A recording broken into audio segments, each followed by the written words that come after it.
नमस्कार प्रिय दर्शकों, हाजिर हूं मैं ग्रहण से संबंधित कुछ मुख्य विशेष और विचारणीय जानकारी लेकर के। इस वर्ष 5 ग्रहण लगने वाले हैं, जिसमें से 2 सूर्य ग्रहण और 3 चंद्र ग्रहण हैं।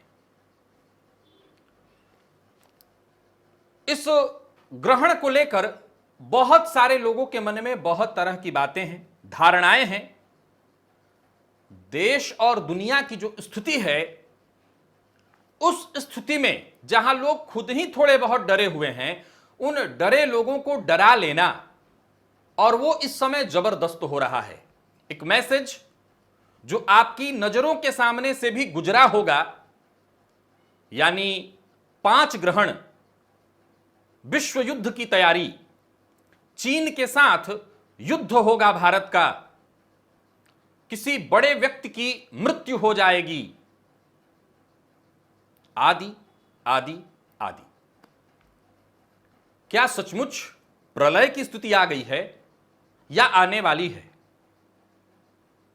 देखा जाए तो माहौल तो कुछ वैसा ही है। निसर्ग, एक तूफान बस टकराने वाला है मुंबई और गुजरात से, इनके तटों से। अब सवाल यह उठता है कि माहौल भी कुछ वैसा ही बना हुआ है, और जानकार ये कह रहे हैं कि ऐसा होने जा रहा है।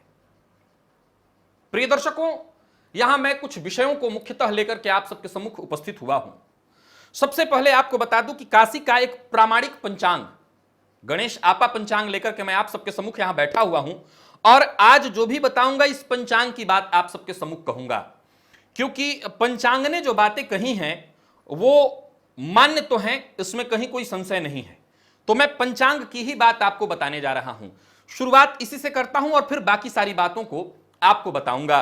यह पंचांग कहता है कि संवत 2077 वर्तमान वर्ष में 3 चंद्र ग्रहण, कहा कि पूरे विश्व में 3 चंद्र ग्रहण हैं। आगे इस पंचांग ने कहा, पर यह सभी ग्रहण उपछाया होने के कारण कोई भी ग्रहण धार्मिक मान्यता नहीं रखते।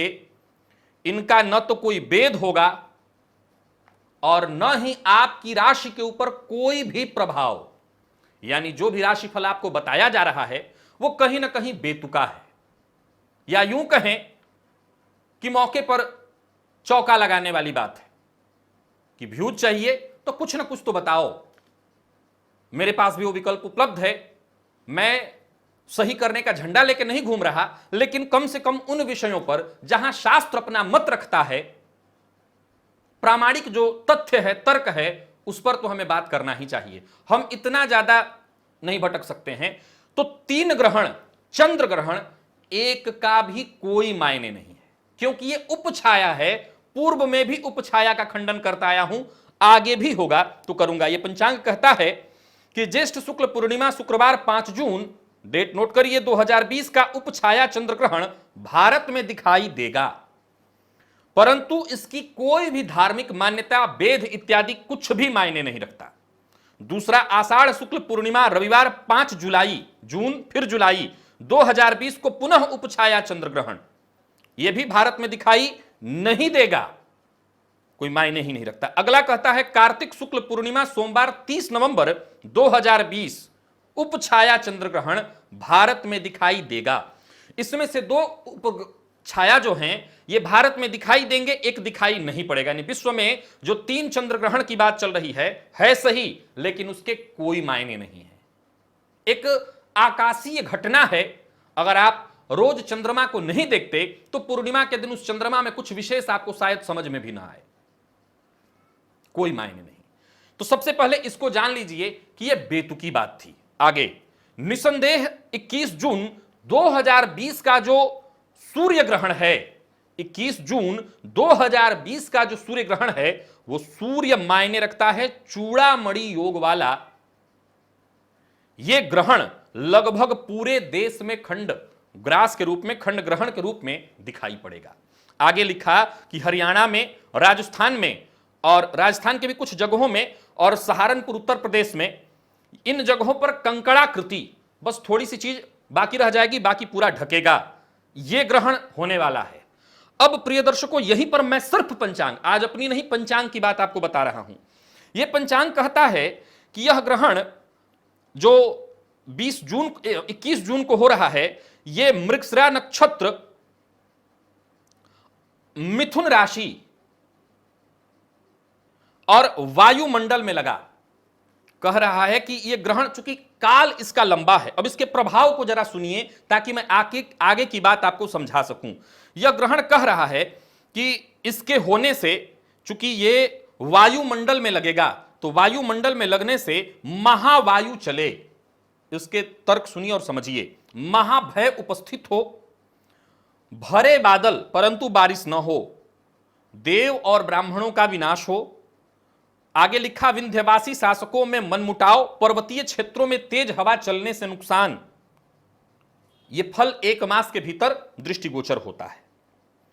आगे लिखा कि मिथुन राशि पर होने से जो भी व्यापारी वर्ग हैं उनके लिए काफी नुकसानदेह यह ग्रहण होने वाला है। हालांकि ये बात मैं आगे आपको पुनः बताऊंगा, आगे चलकर के प्रत्येक राशि के लिए यह ग्रहण क्या करने वाला है, 21 जून वाला, इत्यादि बातें लिखी हुई हैं। और साथ ही साथ आगे जरा सुनिए क्या लिखा है कि यह ग्रहण रविवार के दिन होने के कारण धान्य राजयुद्ध, नोट करिए शब्द, राजयुद्ध और दुर्भिक्ष की स्थिति।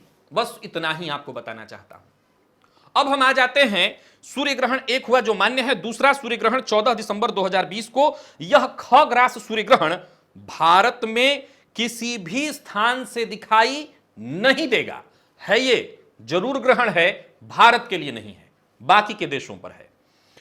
अब चूंकि ज्योतिषीय अगर समीकरण की बात करूं तो ग्रहों का अपना, जब कुंडली से आप कहते हैं अक्षांश और देशांतर से पूरा प्रभाव बदल जाता है, तो ये पूरा जब भारत में दिखाई ही नहीं पड़ रहा है तो उसका प्रभाव आप कैसे बता सकते हैं।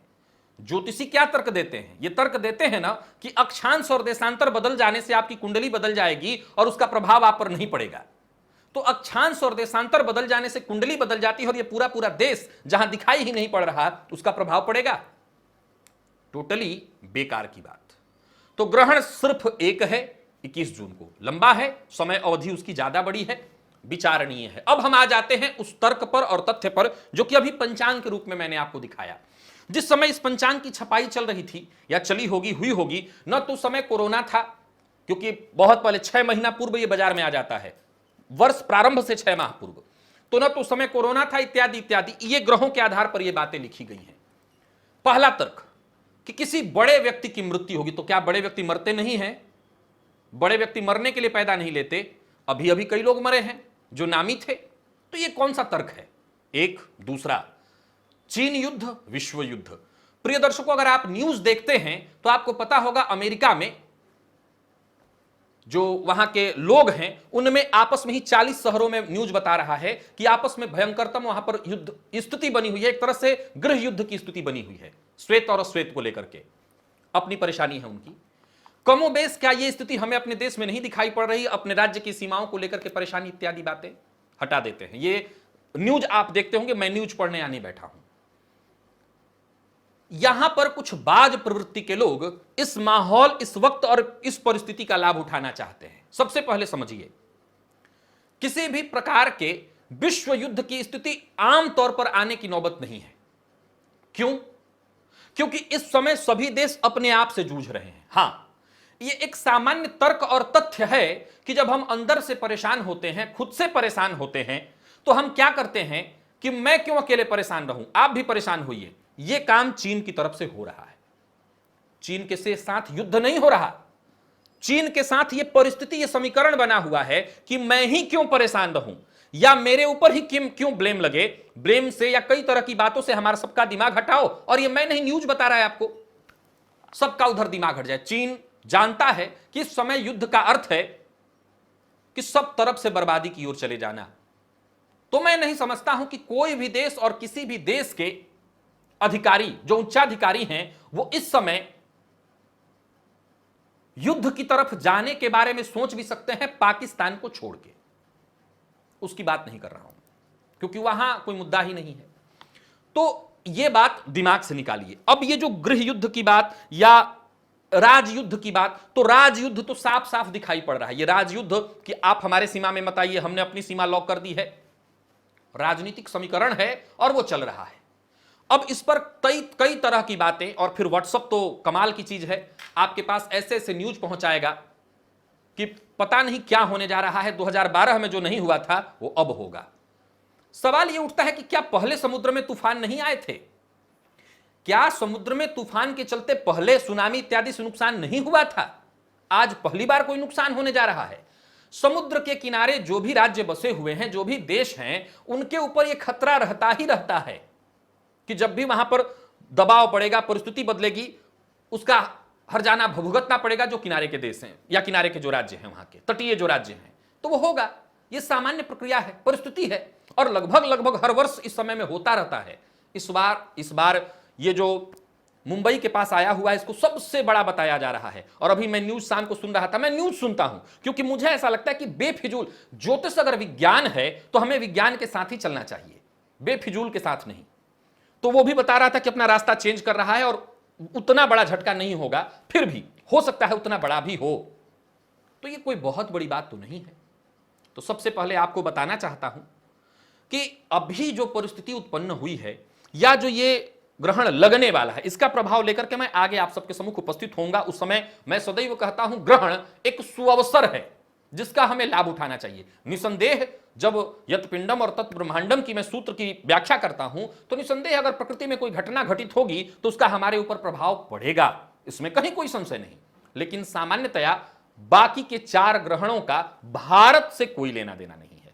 जो 2 ग्रहण चंद्र ग्रहण दिखाई भी पड़ रहे हैं वो उपछाया हैं, जिनका कोई महत्व नहीं, कोई लेना देना नहीं, कोई प्रभाव नहीं। एक सामान्य छाया सी बदली सी गुजर जाएगी जिससे आपको कोई चिंता करने की आवश्यकता नहीं। मैं भी तान के सोऊंगा, आप भी। निसंदेह 21 जून को मैं भी साधना करूंगा, आपसे भी करवाऊंगा। तो मेरा कर्तव्य है, जहां मेरा कर्तव्य आएगा मैं खड़ा हो जाऊंगा। लेकिन यहां पर जो भी आप राशिफल सुन रहे हैं और जो भी बातें सुन रहे हैं, बस इतना ही समझ लीजिए कि जो दिखा ही नहीं, जो है ही नहीं, और जबकि ज्योतिष शास्त्र कहता ही है कि यह दृष्टि विज्ञान है जिसका कोई महत्व ही नहीं है। प्रमाण पंचांग लेकर के इसलिए आज मैं बैठा हुआ हूं कि जो पंचांग कह रहा है मैं वो पढ़ रहा हूं। तो जाहिर सी बात है जो ये तय करेंगे पहले वो समझ लें कि कोई प्रामाणिक बात हो। तो मैं आप सबों को बताना चाहता हूं किसी तरह की कोई चिंता नहीं, कोई समस्या नहीं, कोई विश्व युद्ध नहीं और कोई इस तरह की स्थिति नहीं। हां, इस ग्रहण का प्रभाव और जो माहौल है इसमें ग्रहण का भी कोई लेना देना नहीं। ज्यादा देखिए, 2 जोड़िए और 2 में 4 जोड़िए। जैसे ये पंचांग मैंने क्या बताया, 6 माह पूर्व छपा हुआ था।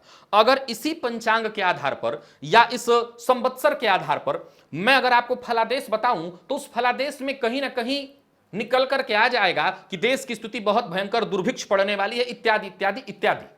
यह लगभग हर 1-2 साल बाद आ ही जाता है। प्रिय दर्शकों, अगर आप थोड़ा सा भी सेंस रखेंगे तो आपको समझना होगा कि यहां पर काकतालिका न्याय वाली बात है। एक ऐसी दुर्घटना घटाई गई जिसमें इस समय सारा देश, सारी दुनिया पिस रही है, सारी दुनिया पिस रही है। और मैं जानता हूं कि इसके पिसने के बाद भी जो रिजल्ट निकल करके आएगा वो कुछ अलग ही एक रिजल्ट होगा। सिर्फ इतना ही कहने के लिए आया हूं, कोई भ्रम मत पालिएगा, कोई डरने की आवश्यकता नहीं है। चाहे वो महिलाएं गर्भवती हो, वो 21 जून को छोड़ के किसी तरह की कोई चिंता मत पालिएगा। सबसे ज्यादा जो गर्भवती महिलाएं हैं उनको इसका डर होता है। कोई डर नहीं, कोई टेंशन नहीं, कोई परेशानी नहीं, आराम से रहिए। निसंदेह चिंता होगी 21 जून को। उसके लिए मैं सुरक्षा व्यवस्था कैसे क्या करना है, कैसे अपने आप को सुरक्षित रहना और किस राशि को कैसे नुकसान और क्या फायदा, व्यापारियों को लिए अगर ये नुकसान ला रहा है तो क्या करके आप अपने आप को ठीक कर सकते हैं, इत्यादि विषयों पर मैं चर्चा लेकर के आगे आप सबके सम्मुख उपस्थित होऊंगा। आज के लिए बस इतना ही। आशा करता हूं आपका डर, आपका भय दूर करने में मैं कामयाब हो रहा हूंगा या होऊंगा। इजाजत दीजिए। नमस्कार।